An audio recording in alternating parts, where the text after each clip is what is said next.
Hi, I'm Jason Chan with Massive Black. This is Character Design Volume 2, Hero Characters.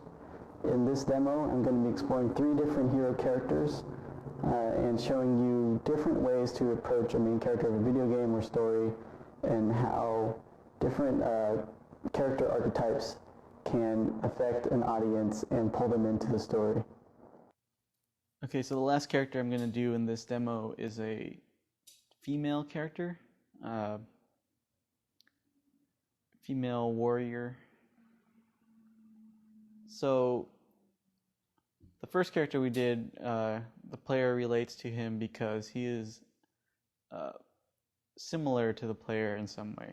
The second character relates to the player because he is what the player wishes he could be. And the third one relates to the player because she is something that the player can admire. So a lot of times female main characters are sexy and strong, and it's almost like trying to sell love to the player audience. You know, you want to care for this character, maybe find her attractive, but also you are playing the character, so she should be strong. And so it's kind of a mix between attraction and the hero, badass type of character where you feel powerful. You can also mix the female character with the weaker character for a horror game, and then instead of making her strong, you can make her weak, and to drive that fear. The problem with it is that there could be a disconnect for male players and male audiences because they do not feel that they are this female character. In that instance, you make it more of a voyeuristic experience where you're guiding this character or you're watching over her. So it almost becomes a protective thing if it's a weak character, or just a watching experience if it's a stronger character. For female audiences and female players, this character represents the hero, superhero type of character we just did. You know, it's who the female audience may want to be like. You know, she's strong, she's beautiful, you know, she can do anything. So the different character archetypes affect different audiences differently. And it's good to keep in mind this stuff when you're designing the character for different types of games. Okay, so again, I'm using a darken layer to quickly add in some value and get rid of some scribbles. This also helps you see the silhouette a little bit better.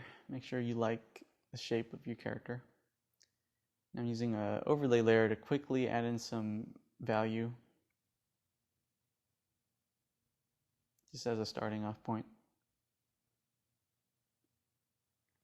Now what I'm really interested to see early on here is how her value pattern is going to be, especially with the larger breakup of armor versus skin, which can be read really easily. But first I'm going to show the work on the face, of course, because I always want the character of the face to read. Notice how I try to put a lot of attitude in her face. You know, she's not acting cocky, but you can tell she has a lot of confidence. You know, you don't want to mess with her, but she's not showing off. So now I'm trying to add a nice value pattern for the armor. Maybe some shiny areas with some dark areas, just to make it interesting for your eye to read. Now again, there's like major details and minor details. Major details are more important than minor details.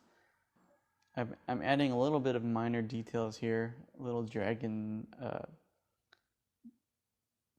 shapes and little straps and things like that. But these really aren't that important. They're just there as visual noise. Like, you won't really be able to tell what they are while she's moving. What you will be able to see are the major details, like the shape of her armor, the different plates that make it up. Things like that are more noticeable. Those are more important. The minor details could even be scribbles right at this point. They could be figured out a little bit later. I'm just experimenting with different color schemes. If I was doing this for a client, I would save each of these separately or have them side by side so that they can choose from themselves. But again, I'm my client here, so I'm just deciding on the fly. So I'm kind of feeling like she looks too gray compared to the other characters. So I want to add in a little more warmth. Really, she should be kind of tan, you know, from being out in the sun. So I wanted to add some more tan, warm brown colors into her skin, maybe into her costume a little bit. I hope you enjoyed the video, and hopefully you'll be able to create some cool characters of your own. Thanks.